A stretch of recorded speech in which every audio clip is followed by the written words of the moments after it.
Alors, on va parler de quelques signes qui peuvent attester qu'une personne pourrait avoir besoin de délivrance. On va parler de beaucoup de signes.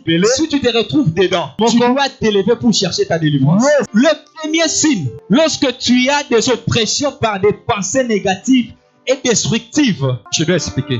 On a dit l'oppression par des pensées négatives. Il y a des gens, tu as toujours des pensées négatives. Ah, ça va pas marcher. Ah, je trouve que ces fiançailles ne vont pas aboutir. Je trouve que ces commerces ne vont pas vraiment évoluer. Je trouve que moi, vraiment, décrocher un diplôme d'État, c'est compliqué. Ce sont des oppressions par des pensées négatives. La négativité n'est pas de Dieu. Un enfant de Dieu doit être positif. Si les autres ont essayé, ça marchait, pour moi aussi ça va marcher. Mais lorsque tu as toujours des pensées négatives, tu dois chercher ta délivrance. Une raison pour laquelle les bonnes choses n'arrivent pas. Dieu t'envoie une bonne personne. On dit qu'on réfléchit. Est-ce que vous allez escroter?